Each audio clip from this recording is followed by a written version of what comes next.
تشریف لائیں اور آپ حضرات کے سامنے خطاب فرمائے حضرت مولانا مفتی رضوان عزیز صاحب۔ السلام علیکم ورحمۃ اللہ وبرکاتہ۔ الحمدللہ وحدہ والصلاۃ والسلام علی من لا نبی بعدہ، اما بعد۔ معزز سامعین، جیسا کہ آج الحمدللہ ہمارے بزرگوں نے، ہمارے علماء اکرام نے عقیدہ ختم نبوت کے حوالے سے اور قادیانیت کے حوالے سے بہت سی حاصل گفتگو فرمائی ہے، میں انشاءاللہ آج کی نشست میں قادیانیت کے ان سہولت کاروں کے حوالے سے گفتگو کروں گا جو کبھی مرزا محمد علی جہلمی اور کبھی جاوید احمد غامدی کی شکل میں قادیانیت کے لیے ہمیشہ آسان راہیں پیدا کرتے ہیں۔ معزز سامعین، قادیانیت کا فتنہ یہ کیسے بنا، اس کا پس منظر کیا ہے، پیش منظر کیا ہے اور تہ منظر کیا ہے، اگر ہم اس بات کو تھوڑا سا جاننا چاہیں، صلیبی جنگوں میں جب عیسائیوں نے مسلمانوں سے مسلسل شکست کھائی اور آخری جنگ جو عکا کے مقام پر ظاہر الدین بیربس کے ساتھ ان کی ہوئی، اس جنگ کے بعد ان عیسائیوں کے سب سے بڑے جو علماء اور جنہیں مستشرقین کہا جاتا تھا، اور مستشرقین کہنے کی وجہ بھی یہی تھی کہ اسلامی سلطنتیں زیادہ تر مشرقی ممالک میں رہیں اور یورپ کے اندر اسلامی سلطنت نہ بنی، اس بنیاد پر یہاں کے علوم اور یہاں کی اسلامی قوت کو وہ مشرق کے ساتھ تعبیر کرتے تھے۔ تو ان کے علماء اور ان کے مستشرقین نے ایک فیصلہ کیا اور مل کر انہوں نے ایک معاملے پہ مشورہ کیا۔ ان کا اس دور کا سب سے بڑا مستشرق جو کہ ایک عیسائی عالم تھا، اس نے اپنی تمام مسیحی برادری کو ایک مشورہ دیا 1600 عیسوی میں۔ اس نے کہا اس وقت ہمارے لیے سب سے بڑا جو مسئلہ ہے وہ اس وقت کی تاتاری قوت ہے، اور اگر عیسائی بنا لیں اور بنا کر ان کو مسلمانوں کے مد مقابل لے آئیں تو ہم مسلمانوں کو ختم کر سکتے ہیں، لیکن اگر ایسا ہوا کہ یہ تاتاری مسلمان ہو گئے تو پھر عیسائیت کے لیے بہت زیادہ خطرات پیدا ہو جائیں گے۔ اللہ کا کرنا ایسا ہوا کہ وہ تاتاری مسلمان ہوئے، اسلام کا بازوئے شمشیر زن بنے، اور ان لوگوں نے آگے بڑھ کر بعد میں خلافت عثمانیہ کی بنیاد رکھی۔ اب اس کے بعد جب انہوں نے دیکھا تو ان کا سب سے بڑا پادری جو عرب ممالک کے اندر باضابطہ عیسائیت کی تبلیغ کر چکا تھا، جس کا نام ریملڈولس تھا، اس شخص نے باقاعدہ اپنی میٹنگ کے اندر لوگوں کے سامنے ایک اصول بیان کیا، آج کے بعد اگر ہم مسلمانوں سے جنگ جیتنا چاہتے ہیں، اگر ہم اپنی میدان جنگ کی شکست کا بدلہ ہم کسی اور میدان میں لے سکتے ہیں تو اس کی ایک صورت ہے کہ ہم مشرقی علوم کے مطالعہ کو بطور ہتھیار کے استعمال کریں، اور مشرقی علوم کے مطالعہ کے ساتھ ہم مسلمانوں کو جو عسکری میدان میں ہم ان سے شکست کھا چکے ہیں، ہم روحانی اور علمی میدان میں مسلمانوں کو شکست دے سکتے ہیں۔ اس کے بعد ان کی پیدر پہ میٹنگیں ہوئیں، ان میٹنگوں کے اندر مختلف مشاورتیں ہوئیں، مشورے ہوئے۔ ایک مشورہ یہ ہوا کہ اس کا کیسے مقابلہ کیا جائے، اس مشرقی علوم کو ہم مسلمانوں کے مقابل کیسے اتاریں۔ میں یہ ان ساری تحریکوں کا جو بر صغیر پاک و ہند میں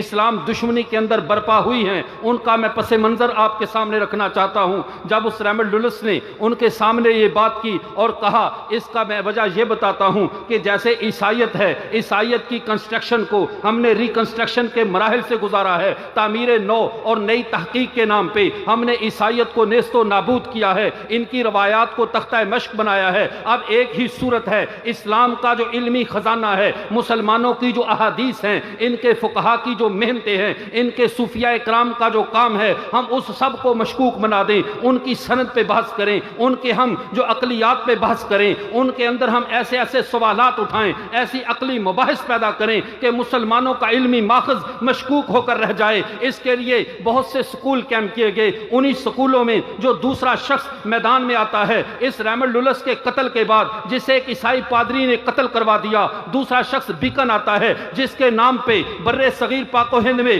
بیکن ہاؤس کھلے، اس کی تعلیم کو آج بھی پھیلا رہے ہیں۔ اس شخص نے بھی آ کر وہی کام کیا، مشرقی علوم کا مطالعہ، ہماری کتابوں کا مطالعہ، احادیث کے ضعیف اور موضوع اور ناسخ اور منسوخ کی مباحث کو عوام الناس کی سطح تک لے آئے کہ عوام الناس اٹھیں، احادیث پہ بحث کریں، عوام الناس اٹھیں اور فقہ پہ بحث کریں، عوام الناس اٹھیں، قرآن کی تفاسیر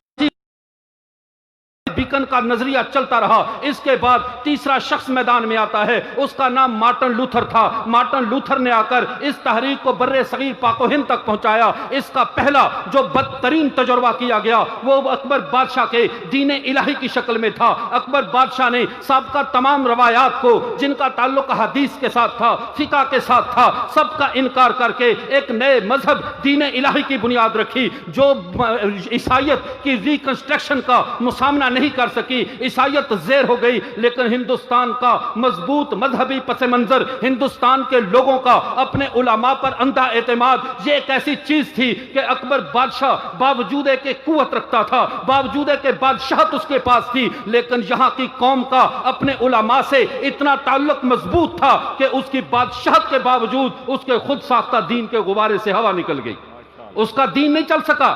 مسلمان روایات پرست رہے، مسلمان کو نے اپنے پیغمبر صلی اللہ علیہ وسلم کی احادیث کا پہرا دیا، فقہ کا پہرا دیا، تصوف کا پہرا دیا، ایک ایک چیز کو سنبھال کے رکھا۔ جب یہ تحریک بھی ناکام ہوئی، پھر دوسرا کام یہ تھا، اسی ریکنسٹرکشن کے نام پہ، اس تعمیر نو کے نام پہ، اس نئی تحقیق کے نام پہ جو نیا فتنہ برپا کیا گیا، اس فتنے مختلف قسم کے سامنے آئے۔ ایک فتنہ یہ تھا کہ مسلمان جب تک عقیدہ ختم نبوت سے جڑے ہوئے ہیں اس وقت تک ان کے اندر کوئی بھی تجدیدی تحریک کامیاب نہیں ہو سکتی۔ ایسی تجدیدی تحریک جو اسلام کی بنیادوں کو کھوکھلا کر دے، اسلام کی بنیادوں کو گرا دے، اس کی دیواروں کو متزلزل کر دے، وہ تحریک تب کامیاب ہوگی جب مسلمانوں کی روایات سے ہٹ کر ان کے پیغمبر کی ذات پہ حملہ کیا جائے۔ ذات پہ حملہ کیسے کیا جائے؟ اب یہ تعمیر نو کی بات جو کہ یہودیوں نے اس پس منظر میں جس کے ذریعے ان عیسائیوں نے پوری دنیا میں عیسائیت کو گرایا تھا، اس کے ذریعے اب اسلام کو گرانا چاہتے تھے۔ بشیر اور ازالہ اوہام مرزا غلام محمد قادیانی کی کتاب جو کہ روحانی خزائن کی تیسری جلد ہے، اس کے مقدمے میں جلال الدین شمس خود سے کہتا ہے، اسی ریکنسٹرکشن اپنے مستشرق ہونے کا اقرار کرتے ہوئے، ان فری میسن یہودیوں کا ایجنٹ ہونے کا اقرار کرتے ہوئے کہتا ہے کہ آج یورپ کے اندر یہ فضا عام بنتی جا رہی ہے۔ اس وقت جاؤ ہندوستان میں دیکھو، وہاں کا عیسائی ہندوستان میں آ رہا ہے، وہاں کا یہودی ہندوستان میں آ رہا ہے، کون سا تماشا ادھر لگا ہے، کون سا ادھر کھیل ہو رہا ہے جسے وہ دیکھنے کے لیے آ رہا ہے۔ کہہ رہا ہے وہ اس لیے یہاں پر آ رہے ہیں کہ یہاں پر گرو نانک کے مقابل، یہاں پہ ہندوؤں کے تری مورتی کے مقابل ایک ایسی شخصیت موجود ہے جو اپنے مذہب کو تعمیر نو کا لبادہ اڑا رہی ہے، اور وہ شخصیت محمد عربی معاذ اللہ ان کے برابر ہے جو مرزا غلام محمد قادیانی ہے۔ یہ وہ مستشرق ایجنٹ تھا جس نے تعمیر نو کے نام پہ اسلام کی بنیادوں کو کھوکھلا کرنا چاہا تھا اور حملہ کیا ختم نبوت پہ۔ لیکن اللہ جزائے خیر دے ہمارے اکابرین کو، ان لوگوں نے نہ دن دیکھا نہ رات دیکھا، اپنی ذمہ داری کو پوری طرح نبھایا، اس طرح نبھایا کہ وہ ختم نبوت کا مسئلہ، وہ عقیدہ جس کے بارے میں کبھی بھی دو رائے نہیں رہی، امت مسلمہ جس کے معاملے میں ہمیشہ ایک پیج پہ رہی ہے، لیکن ہمارے ارباب اقتدار کی شروع سے یہ بدقسمتی رہی ہے۔ ان کے دل تانبے کے اور دماغ پتھر کے ہوتے ہیں۔ انہیں سمجھانے کے لیے ہمارے اکابر کو 74 سال لگے۔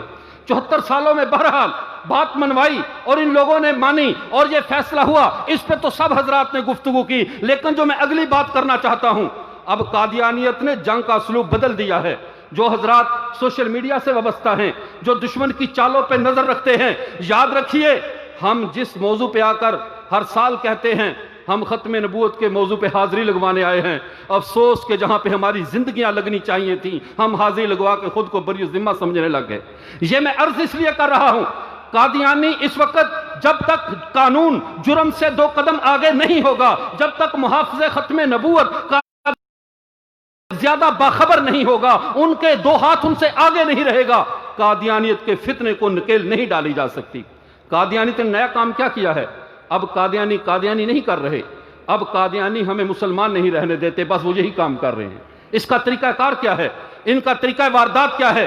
مسلمان اندر سے وہ لوگ جو خود کو مسلمان کہلوائیں لیکن ان کو خریدا جائے، انہیں استعمال کیا جائے، ان کے ذریعے پھر باضابطہ مسلمانوں کے اندر اپنی ہمدردی پیدا کی جائے، اور مسلمانوں کے اندر جو پیغمبر کی ذات اقدس کی وجہ سے ان منکرین ختم نبوت کے بارے میں نفرت پائی جاتی ہے، اس نفرت کو اگر محبت سے نہ بدل سکیں تو کم از کم ہم الفت سے تو بدل دیں، تھوڑا سا تعلق کے ساتھ تو بدل دیں۔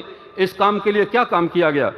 اب ایسے سکالر جن کا وجود خارجی زمین پہ نظر نہیں آتا، ہوائی مخلوق کی طرح سوشل میڈیا پہ یوٹیوب چینل بنائے، بند کمروں میں بیٹھ کر بیان ریکارڈ کروا کے کہتے ہیں قادیانیوں سے سماجی تعلقات کیسے ختم کیے جا سکتے ہیں، یہ تعلقات تو رکھے جاتے ہیں۔ مرزا محمد علی جہلمی اٹھتا ہے، کہتا ہے قادیانیوں کے ساتھ لین دین جائز ہے، جب یہودیوں اور عیسائیوں سے ہو سکتا ہے تو قادیانیوں سے کیوں نہیں ہو سکتا؟ یہ سوال عوام الناس کے ذہنوں کے قریب ہے، لوگ متاثر ہو جاتے ہیں، یہ نہیں سمجھتے کہ یہودی اور عیسائی بے شک جھوٹے ہیں، بے شک وہ بے دین ہیں، لیکن وہ جن نبیوں کے ماننے والے ہیں وہ نبی تو اللہ کے سچے نبی ہیں، ان نبیوں کو تو ہم بھی مانتے ہیں، وہ نبی سچے ہیں، ان کی امتیں جھوٹی ہیں۔ قادیانیت وہ قوم ہے جن کی امت بھی جھوٹی ہے، نبی بھی جھوٹا ہے۔ کیا ان کا کفر عیسائیوں کے برابر ہو گیا؟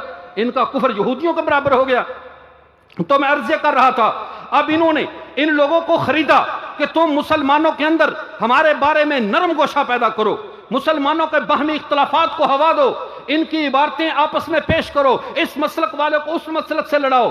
نتیجہ یہ نکلے ان کی قوت آپس میں ٹکرا کے پاش ہو جائے اور قادیانیت کی طرف کسی کی توجہ نہ جائے، اور جب بات آئے تو کہو ان سے سماجی تعلقات رکھنے میں کیا برائی ہے، سماجی تعلقات رکھنے میں کیا حرج ہے۔ یاد رکھیے، زندگی کے ساتھ کسی بھی قسم کا نرم رویہ اختیار کرنے کی شریعت نے کہیں بھی گنجائش نہیں چھوڑی۔ اور آگے چلیے، ایک تو یہ تھا مرزا محمد علی جہلمی جس کا علماء تعاقب کر رہے ہیں، ہم اس سے غافل ہیں، ہمارے سکول و کالج کا نوجوان اس سے متاثر ہوتا چلا جا رہا ہے۔ دوسرا فتنہ جسے جاوید احمد غامدی کہا جاتا ہے، یہ وہ شخص ہے جو مسلمانوں کی بنسبت کفار کا خوشامدی ہمیشہ زیادہ رہا ہے۔ اس شخص نے کیا کارنامہ سر انجام دیا؟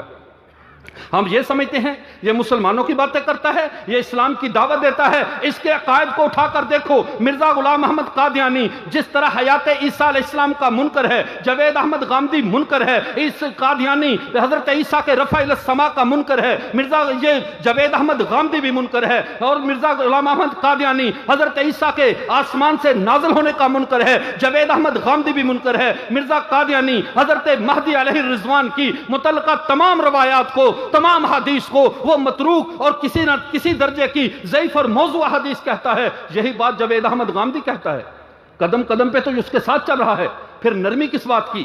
پھر اس کا یہ کہنا مسلمانوں تم قادیانیوں کے ساتھ سختی کرتے ہو، یہی بات تو محی الدین ابن العربی رحمۃ اللہ علیہ نے کہی ہے، یہی بات تو شیخ مجدد الفسانی، شیخ احمد سرہندی رحمہ اللہ نے کہی ہے، یہی بات تو مولانا عبید اللہ سندھی نے کہی ہے۔ سب جھوٹ، آدھی باتیں نقل کرنا، قوم کو دھوکہ دینا اور قوم کا اندھا دھند اس کے پیچھے چل پڑنا، اپنے علماء کی طرف توجہ نہ کرنا۔ یاد رکھنا، شیخ حضرت محی الدین ابن العربی رحمۃ اللہ علیہ نے فتوحات مکیہ میں 35 مقامات پہ ڈنکے کی چوٹ پہ پیغمبر کی ختم نبوت کو بیان کیا ہے۔ ان پر یہ الزام لگانا کہ وہ پیغمبر کی ختم نبوت کے منکر ہیں، ان غامدیوں کا طریقہ کار کیا ہے؟ اگر ایک ایسا پوائنٹ بنایا جائے، جیسی چھتری قائم کی جائے جس میں ہمارے جو مقدس بزرگ ہیں جن پر ہمیں اعتماد ہے ان کی عبارتیں ڈھونڈ کر لائی جائیں اور اس کے نیچے مرزا قادیانی کو چھپا دیا جائے، اس چھتری کے نیچے چھپا دیا جائے۔ اگر قادیانی کے بارے میں بات کرتے ہو تو یہ بات تو تمہارے بزرگوں میں بھی ہے۔ حاشا وکلا، ہمارے بزرگ قطعاً عقیدہ ختم نبوت کے بارے میں کسی بھی دوسری رائے کا شکار نہیں تھے۔ یہ قادیانیت کے سہولت کار ہیں جو قادیانیت کے بارے میں ان کو تحفظ دینے کے لیے ہمیں اپنے اکابرین سے بدگمان کر رہے ہیں۔ دوسری بات سمجھ لیجئے، ان کی محنت کا میدان کیا ہے، یہ لوگ کس جگہ پہ کام کرتے ہیں۔ بہت علمیت سے یہ بات کہہ رہا ہوں، بات کیا ہے؟ ہماری محنت کا، ہمارے جلسوں کا زیادہ تر ہدف ان لوگوں میں ہے جن لوگوں کے قریب سے بھی قادیانی نہیں گزرتا، اور جو سکول و کالج اور یونیورسٹیاں اور وہ ادارے جن کے اندر ہم قصدن نہیں گئے، ہم نے وہاں داخلوں کو مکروہ سمجھا، ہم نے اس طبقے میں کام کرنا مناسب نہ سمجھا۔ آج مولانا عبید اللہ سندھی رحمہ اللہ کی وہ بات یاد آ رہی ہے، جب وہ سینٹرل ایشیائی ریاستوں کا دورہ کر کے واپس آئے، حضرت نے فرمایا خدا کے لیے جو انگریز کی فوج میں بھرتی ہونے کے حرام ہونے کا فتویٰ دیا ہے اسے واپس لے لو۔ میں دیکھ رہا ہوں آنے والے دور میں یہ فوجیں ملک چلائیں گی، اگر تمہارے بندے فوجوں میں نہ ہوئے تم پٹ کر رہ جاؤ گے۔ کیا آج یہ بدترین تجربہ پوری امت مسلمہ کر رہی ہے یا نہیں کر رہی؟ آج وہی بات ہمارے طالب علم جو ذہین ہوتے ہیں، قابل ہوتے ہیں، مدرسے سے فارغ ہوئے، HEC کی سند لی، ساتھ ہی پرائیویٹ MPhil بھی کر لیا، PhD بھی کر لی، بظاہر تو تمہارے ہاتھ میں جو ڈگری آئی ہے یہ تمہاری شخصی ڈگری ہے، یہ تمہیں نوکری دلا دے گی، تمہیں منصب پہ لے آئے گی، لیکن اگر تم اس نظام میں رہ کر پڑھتے، مدرسے سے فارغ ہو کر اس سلسلے میں جاتے جس میں تمہارے دوست وہ لوگ بنتے جن کی قادیانیوں سے دوستیاں تھیں، تمہارا اٹھنا بیٹھنا ان کے ساتھ ہوتا جن کا قادیانیوں کے ساتھ تھا، تو ہزاروں لوگوں کے عقیدے محفوظ ہو جاتے۔ ہم نے باہر سے بیٹھ کے سند لے لی، باہر سے بیٹھ کر نوکری کی راہ ہموار کر لی، لیکن جو اسکول و کالج میں زہر گھولا جا رہا ہے، وہاں پہ جو زہر پھیلایا جا رہا ہے، ہم نے اس کا تصور نہیں کیا۔ اور دوسری بات، یہ زہر جو غامدیت کے آڑ میں، جو مرزا محمد علی جہلمی کی آڑ میں قادیانیت امت مسلمہ کے نوجوانوں کے ذہنوں میں ڈال رہی ہے، اس زہر میں مجرم ہم بھی ہیں۔ کل تک کعبے کو جو محافظ ملا کرتے تھے وہ صنم خانے سے ملا کرتے تھے، صنم خانوں کی تعمیر کے لیے پتھر ہماری خانقاہوں، ہمارے مدرسوں، ہمارے اداروں سے اٹھائے جا رہے ہیں۔ غامدی کو پیچھے چلنے والے کون لوگ ہیں؟ کیا مرزا جیلوی کے پیچھے چلنے والے کون لوگ ہیں؟ یہ وہی ہیں جو ہمارے چراغ کے نیچے اندھیرے کی شکل میں رہے، ہمارے بڑے بڑے، یہ ایک طریقہ واردات ہے قادیانیوں کا۔ وہ کبھی بھی عام لوگ ہمیں کیا کہیں گے؟ ہمارا تو پس منظر علمی نہیں ہے، ہم تو دیہاتی اور ذمہ داروں کی اور اسی طرح کے ان پڑھ لوگوں کی اولاد تھے۔ تبلیغی جماعت والوں کی برکت سے ہم مدرسوں میں آئے، آپ حضرات کی مہربانی، آپ نے ہمیں 2 حرف سکھائے اور پیغمبر صلی اللہ علیہ وسلم کی چوکیداری پہ بٹھا، اللہ اسی حالت میں ہمیں موت دے کہ ہم پیغمبر کے چوکیدار ہوں۔ لیکن میں ان حضرات سے پوچھتا ہوں جن کا نسل در نسل علمی تسلسل ہے، جن کے خاندان علمی شان رکھتے ہیں، جنہوں نے ختم نبوت پہ نسل در نسل خدمات کی ہیں، قادیانی اگر کسی ہمارے جیسے کو گمراہ کرے، معاذ اللہ نہ کرے ایسا ہو، اس کا حلقہ احباب محدود ہوگا۔ اور اگر کسی بڑے کا صاحبزادہ، بڑے کا تعلق والا اگر وہ پٹڑی سے اتر گیا تو ہزاروں لوگوں کے ایمان خراب ہو جائیں گے۔ وہ دلیل کے طور پہ پیش کریں گے، یہ ہے جس کا دادا، جس کا نانا تحریک ختم نبوت میں تھا، آج اس کے بیٹے، اس کے پوتے پڑپوتے، اس کے دوتے کی بات کو تو سنو، یہ ہماری وکالت کر رہا ہے۔ یہ ہے دشمن کے لیے ہم باہر کے دشمنوں کو تو سنبھال لیں گے، باہر کے سانپوں کو ہم سنبھال لیں گے، لیکن ان قصر تقدس کی بالکونیوں پہ بیٹھے ہوئے ان طوطوں کا بھی کچھ علاج کرو، جن کے سروں پہ بڑے بڑے رشتوں کی، بڑے بڑے نسبوں کا سایہ ہے۔ یہ پیغمبر کے گلشن کو اجاڑنے کے لیے کن کے ہم نوا بنتے جا رہے ہیں؟ خدا کے لیے ان کا بھی کچھ سوچا جائے۔ ہمیں اپنی چارپائی دیکھنا ہوگا، ہمیں اپنے گھروں میں بھی دیکھنا ہوگا۔ کیوں قادیانیت نہیں، اب غامدیت، اب جہلمیت یہ ہمارے اندر وار کر چکی ہے۔ اس نے ہمارے نوجوانوں کا عقیدہ خراب کر دیا ہے، اس کو تحقیق کے نام پہ ایسے راستے پہ چلا دیا ہے جس راستے کے آگے سوائے جہنم کے کوئی راستہ نہیں ہے۔ 1980 سے قبل تک کا اگر ہم لٹریچر اٹھا کر دیکھ لیں، اس وقت سے پہلے 2 قوتیں لڑ رہی تھیں، ایک طرف روحانیت تھی، ایک طرف مادیت تھی۔ ایک طرف اگر ہمارے علماء محنت کرتے تھے، اللہ اللہ کرتے تھے، تو ادھر سے قادیانی یا بے دین دیتے تھے، باہر کی نوکریاں دیتے تھے۔ اب مادیت اور روحانیت کی جنگ نہیں رہی، اب ایمان اور شکوک و شبہات کی جنگ شروع ہو چکی ہے۔ اب قادیانی ہمارے مقابلے میں کوئی پیسہ خرچ نہیں کرتے، وہ کچھ رشتے نہیں دیتے، وہ کچھ باہر کی نوکریاں نہیں دیتے، جھانسے نہیں دیتے، وہ شکوک و شبہات دیتے ہیں۔ بخاری کی روایت اٹھائی، ادھر سے کسی بزرگ کی بات اٹھائی، ہمارے دماغوں میں زہر ڈالا۔ اب یہ شخص اپنے طور پہ یہ سمجھتا ہے کہ میں تحقیق کر رہا ہوں، در حقیقت اس نے اپنے ایمان کو شکوک کی تلوار کے ساتھ کاٹ کے رکھ دیا ہے۔ یہ ایمان سے محروم ہو چکا اور سمجھ رہا ہے میں تو علمی کام کر رہا ہوں، میں تو پیغمبر کے دین اپنے ایمان کی حفاظت کر رہا ہوں۔ اب شکوک و شبہات سے بچنے کا ایک ہی راستہ ہے، اپنے ایمان کی حفاظت کی جائے اور ان بے ایمانوں کے شکوک و شبہات کا دروازہ اپنے دل میں نہ کھولا جائے۔ اس کی صورت کیا ہے، اس کا طریقہ کار کیا ہے؟ ہمارے جو لڑکے اسکول و کالج کے ہیں، اب تقریر ہر وقت میں ہم کرتے رہیں، بتاتے رہیں، سابقہ تاریخ دہراتے رہیں، اب نئی تاریخ رقم ہو رہی ہے۔ ہمارے بڑوں کی تاریخ سنانا باعث اجر ہے، ان کے واردہ، ان کا جو طریقہ کار تھا، انہوں نے جس طرح محنت کی، یہ ہمارے ایمان کو تو تازہ کر رہی ہے۔ لیکن اگلی تاریخ کے صفحات پہ کیا لکھا جائے گا، میں نے اور آپ نے کیا کیا ہے؟ آنے والی نسل کس کی باتیں کرے گی؟ آنے والی نسل کس کا رونا روئے گی؟ اب بتائیے ہم نے آنے والی نسل کا ایمان بچانے کے لیے کیا کیا ہے؟ ایک گھر سے 2 بچے ایک سکول جا رہا ہے، ایک مدرسے میں جا رہا ہے، مدرسے والے اور سکول والے کا آپس میں کوئی تعلق نہیں ہے، اس کی دوستی کس سے ہے، اس کا تعلق کس سے ہے؟ مدرسے والا مطمئن ہے، کہ میں تو قرآن پڑھ رہا ہوں، میں تو حافظ قرآن بن گیا، میں تو عالم بن گیا۔ اگر ہماری کسی کالج تک رسائی نہیں ہے تو جس کا بھائی کالج میں پڑھ رہا ہے اس کی اپنے بھائی تک تو رسائی ہے یا نہیں ہے؟ اس کو چاہیے اپنے بھائی کو قابو کرے۔ یہ ذمہ داری صرف علماء کی نہیں ہے، یہ کالج کے پروفیسر کی بھی ذمہ داری ہے، ٹیچر کی ذمہ داری ہے، ڈاکٹر کی ذمہ داری ہے، ہر شعبہ ہے زندگی سے تعلق رکھنے والے شخص کی ذمہ داری ہے۔ اب چوروں پہ نہیں، چوروں کے سہولت کاروں پہ بھی نظر رکھنی ہوگی۔ اب صرف ان بے دینوں کو نہیں، ان بے دینوں کے بارے میں امت مسلمہ میں نرم گوشے پیدا کرنے والوں پہ بھی کڑی نظر رکھنا ہوگی۔ یہ نہیں دیکھنا یہ تحقیق کر رہا ہے، یہ فلاں کر رہا ہے۔ یاد رکھیے، ایک بات سنا کے بات کو ختم کرتا ہوں۔ حضرت عمر رضی اللہ تعالیٰ کے زمانے میں ان کی فوج کا ایک کمانڈر تھا، وہ لوگوں سے یہ کہا کرتا تھا سورہ زاریات کی تفسیر پڑھو۔ ان کے اندر شکوک و شبہات پیدا کرتا تھا۔ جب یہ شکایت حضرت عمر رضی اللہ تعالیٰ تک گئی اور حضرت عمر بن العاص رضی اللہ تعالیٰ خط لکھا، یہ زبی نامی جو کمانڈر ہے، فوج کا جرنیل ہے، لوگوں سے کہتا ہے سورہ زاریات کی تفسیر پڑھو۔ وہ ایک علمی موضوع ہے، یہ ایسا تو نہیں ہے کہ ہر بندہ اس کو سمجھ سکے۔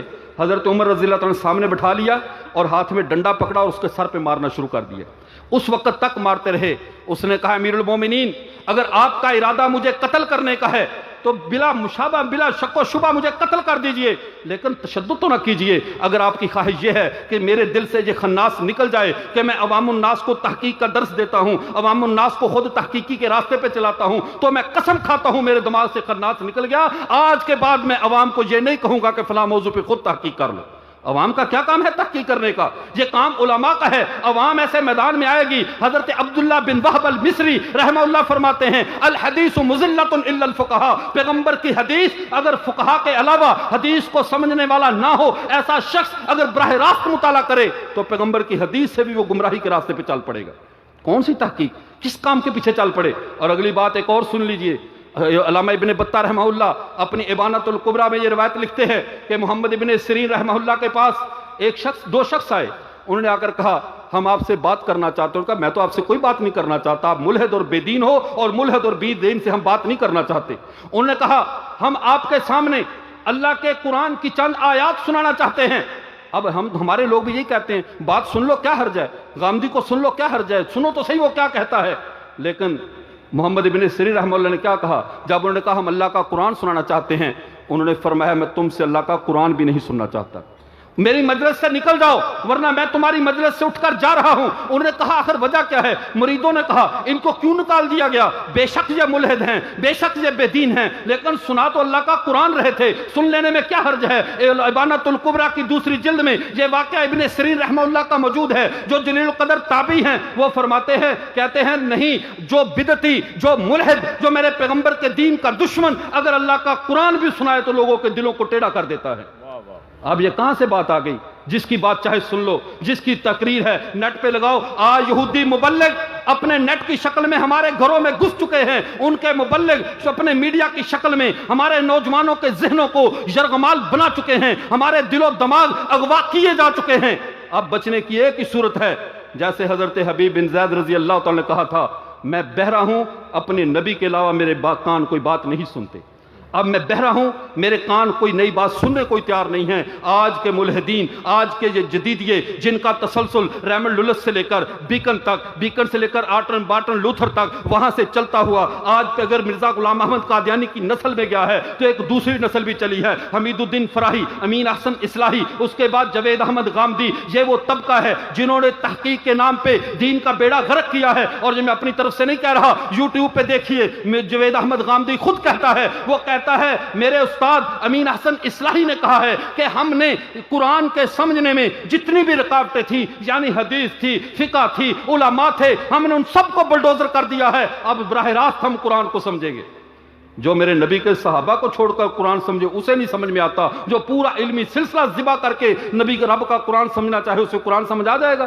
اس لیے ضروری ہے اپنے عقیدوں کی حفاظت کے لیے، اپنے عقیدوں کے تحفظ کے لیے ایک تو فضول چیزیں سننا چھوڑ دیجئے، نمبر 2 فضول تحریریں پڑھنا چھوڑ دیجئے۔ تمہاری آنکھ کان ناک کے بارے میں قیامت کے دن حساب کیا جائے گا، صرف بد نظری پہ نہیں، بری بات دیکھنے پہ، برے آدمی کا خطاب سننے پہ، صرف گانا سننے پہ نہیں، پیغمبر کے دشمنوں کی بات سننے پہ بھی بعض پرس ہوگی، اس کے بارے میں بھی پوچھا جائے گا۔ ہر ایک کی بات سننے کے لیے تمہارے کان نہیں ہیں، ہر منظر دیکھنے کے لیے تمہاری آنکھ کا نظارہ نہیں ہے، تمہاری آنکھ وہی دیکھے گی جو تمہارے پیغمبر دکھانا چاہتے ہیں، تمہارے کان وہی سنیں گے جو تمہارا پیغمبر تمہیں سنوانا چاہتا ہے۔ اس کے علاوہ کوئی بات سننے کے لیے ہمارے دماغ تیار ہے تو سو تو نہیں گئے۔ اب آخری بات عرض کرتا ہوں، اس پہ آپ صلی اللہ علیہ وسلم نے تربیت کیسے فرمائی۔ حضرت عمر رضی اللہ تعالیٰ عنہ اتنے جلیل القدر صحابی ہیں، ان کے سامنے جب انہوں نے ایک تورات کی عبارت پڑھنا شروع کی رسول اللہ صلی اللہ علیہ وسلم کے سامنے، آپ صلی اللہ علیہ وسلم کے سامنے جب پڑھی اور کہا لقد اصبت کتابا حسنا من اہل الکتاب، اے اللہ کے رسول اہل کتاب کا ایک اچھا سا لٹریچر ملا ہے، کیا میں آپ کو سناؤں؟ اللہ کے رسول خفا ہوئے، وہ کہنے لگے رضیت باللہ ربا وبالاسلام دینا وبمحمد صلی اللہ علیہ وسلم نبیا، کہتے رہے۔ اللہ کے رسول کا غصہ ٹھنڈا ہوا تو انہوں نے آپ صلی اللہ علیہ وسلم نے فرمایا لو کان موسیٰ حیا ما واسعہ الا اتباعی، آج اگر موسیٰ علیہ السلام بھی زندہ ہوتے تو میری اتباع کرتے۔ جب موسیٰ خود موجود ہوں وہ میری اتباع کریں گے، اپنی کتاب نہیں پڑھیں گے۔ تو اے مسلمان، آج تو کس کی کتاب پڑھ سکتا ہے؟ اپنے نبی کی بات کو چھوڑ کے، نبی کے متعلقہ لکھا ہوا لٹریچر چھوڑ کے دشمن کا لٹریچر پڑھے، ان کی باتیں سنیں، ان کا پیغام سنیں۔ اب بظاہر تو سمجھتا ہے میں بڑا وسیع الظرف ہوں، یاد رکھو وسیع الظرف برتنوں میں جانور منہ ڈالا کرتے ہیں، برتن وہی ہے جو ڈھانپ کے رکھا ہو، ورنہ چلتے پھرتے بازاری جانور، بازاری جو ہے وہ مخلوقات اس کے اندر اپنا لعاب دہن ڈال دیتی ہیں، برتن ناپاک ہو جایا کرتے ہیں۔ وسیع الظرفی عقائد میں ٹھیک نہیں ہے، وسیع الظرفی اپنے مشرب میں ٹھیک نہیں ہے۔ ہمارا ایک مشرب ہے، ایک موقف ہے، ہم اپنے پیغمبر کی بات سنتے ہیں اور جو ان کی بات سنائے وہ سنتے ہیں، اور جو اس سے ہٹ کر کچھ بھی سنائے ہمارے کان بہرے ہیں، ہم کوئی بات سننے والے نہیں ہیں۔ اس لیے میرے دوستو، ان فتنوں صرف قادیانیت نہیں، قادیانیت کے سہولت کار، ان کے تعلق دار، یہ سب کے سب دشمن ہیں، ان سے بھی اپنے ایمان کو بچانا ہے۔ سکول و کالج میں آپ کا تعلق ہے، اپنے بھائیوں سے بتاؤ یہ جاوید غامدی بہت بڑا فتنہ ہے، اس کی بات کو مت سننا، یہ فتنہ پھیلا رہا ہے، تمہارے دلوں میں زہر ڈال رہا ہے، تمہیں اسلاف تمہارے دین کے شعبے کو اسلام کا متوازی شعبہ کہہ رہا ہے، اس سے بھی بچو، جہلمی سے بھی بچو۔ اسی طرح اور جتنے چھوٹے موٹے فتنے سوشل میڈیا پہ، چاہے وہ حنیف ڈار جیسے منکر حدیث کی شکل میں ہو، اس سے بھی بچو۔ ہمیں ان کی تشہیر مقصود نہیں، لیکن فتنے کی بچنے کا یہی طریقہ ہے، اسے مخفی نہ رہنے دیا جائے، فتنے کو اوپن کر دیا جائے، تاکہ کوئی بندہ بھی جب وہ فتنہ اٹھے بچہ پہچان جائے یہ فتنہ ہے، اس سے بچ کر رہنا ہے۔ فتنے چھپانے سے فتنے نہیں چھپا کرتے، فتنے ننگے کرنے پڑتے ہیں، فتنوں کو چھپا کر نہیں رکھا جاتا۔ رسول اللہ صلی اللہ علیہ وسلم نے دجال کی علامات بتائی ہیں یا نہیں بتائیں؟ اس لیے بتائی ہیں کہ تم اس فتنے میں واقع نہ ہو جاؤ۔ منکرین ختم نبوت کی علامات بتائی ہیں، ایک ایک چیز بتائی ہے، اور ایک آخری حدیث پیغمبر صلی اللہ علیہ وسلم کی ختم نبوت کے حوالے سے، یہ عقیدہ اتنا اہم تھا جیسے زندہ رہنے کے لیے سانس لینا ضروری ہے، مرنے کے لیے عقیدہ ختم نبوت ہونا ضروری ہے۔ اگر اس کے بغیر مرے تو سمجھو نہیں مرے، جہنم کا ایندھن بنے۔ آخری بات سمجھ لیجئے، رسول اللہ صلی اللہ علیہ وسلم کو اس عقیدے کی مضبوطی اور سنگینی کا علم تھا۔ آپ صلی اللہ علیہ وسلم نے اس معاملے میں پوری امت کو مناظر بنایا، تاکہ کل کو کوئی قادیانی یا ان کا سہولت کار اس کے معاملے میں ہمارے عقیدے کو نرم نہ کر سکے، ہمیں کسی گمراہی کا شکار نہ کر سکے۔ آپ نے فرمایا یاتون من بعدی ثلاثون کذابون دجالون، میرے بعد 30 کذاب اور دجال آئیں گے۔ اللہ کے رسول صرف کذاب بھی کہہ دیتے تو بات کافی تھی، آپ نے فرمایا وہ ساتھ فریبی بھی ہوں گے، عام دجال نہیں، ایسا فریب کریں گے بڑوں بڑوں کا دماغ چکرا جائے گا، وہ چھوٹے موٹے نہیں ہے کہ تم ہر بندہ ان سے جا کر بات کر لو۔ فرمایا وہ دجال ہوں گے، فریبی ہوں گے پرلے درجے کے۔ اے اللہ کے رسول، آپ فریبیوں کے چکر میں ہمیں بتا رہے ہیں کہ وہ فریبی ہیں، ان سے ہمارا ٹکراؤ ہوگا، ان کی ٹکر میں آپ نے ہمیں بتا دیا۔ لیکن آپ نے تو اپنی امت کے بارے میں یہ کہا ہے نحن امت امیہ لا نکتب ولا نحسب، میری امت تو سیدھی سادھی ان پڑھ امت ہے، یہ زیادہ حساب کتاب نہیں جانتی۔ تو جب ہمارا مناظرہ، ہماری ٹکر اتنے بڑے قادیانی فریبی کے ساتھ ہوگی، دجال کے ساتھ ہوگی، تو یہ سیدھی سادھی ان پڑھ امت کیسے مقابلہ کر سکتی ہے؟ رسول اللہ صلی اللہ علیہ وسلم نے فیصلہ فرما دیا، فرمایا یاد رکھو انا خاتم النبیین لا نبی بعدی کلہم یزعم انہ نبی، ان میں سے ہر ایک کہے گا میں نبی ہوں، لیکن تم یہ بات جان لو میں آخری نبی ہوں، میرے بعد کوئی نبی۔ اب مجھے یہ بتائیے، ہم پوری تحقیق کر کے، پورا مطالعہ کر کے، پوری زندگی لگا کے کیا اس بات تک پہنچ سکتے ہیں جو بات ہمارے پیغمبر فرما گئے ہیں؟ ہماری تحقیقات غلط ہو سکتی ہیں، غلط ہوگی، لیکن ہمارے پیغمبر کی بات غلط ہے۔ جب میرے پیغمبر نے فرما دیا، اب ماننے کے لیے دلیل کی ضرورت ہوتی ہے، انکار کے لیے دلیل کی ضرورت نہیں ہوتی۔ جب ہم نے کسی نئے کو ماننا ہی نہیں ہے، ہمیں کوئی مطالعے کی ضرورت نہیں، ہمیں کسی تحقیق کی ضرورت نہیں، ہمیں کوئی دلیلیں مت دو، دلیل تو تب لیں جب ہم نے مان لینا ہو۔ جب ہمیں ہمارے پیغمبر نے کہہ دیا ہے میرے بعد کوئی نبی ہے ہی نہیں، تو اب ہمیں عبارتیں ابن عربی کی پیش نہ کرو، ہمیں کسی کی عبارت نہیں چاہیے، ہمیں ہمارے پیغمبر کا فرمان کافی ہے کہ میرے بعد کوئی نبی نہیں ہے۔ جب ان کے بعد کوئی نبی نہیں ہے تو ہمیں تحقیق کی ضرورت بھی نہیں ہے، ہم آنکھیں بند کر کر کے پیغمبر کو آخری نبی مانتے ہیں. وآخر دعوانا الحمدللہ رب العالمین. خطاب فرما رہے تھے رضوان عزیز صاحب دامت برکاتہ العالیہ ہمارے سامنے تشریف لا چکے ہیں. رونق محفل محترم جناب سید سلیمان گیلانی صاحب. ماشاءاللہ.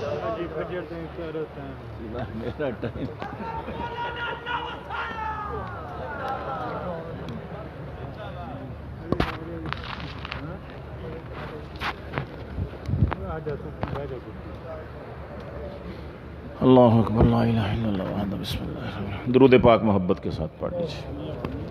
جی فجر تھی ٹائم ہے حضرت فجر بسم اللہ. جی حضرت بس ایک چیز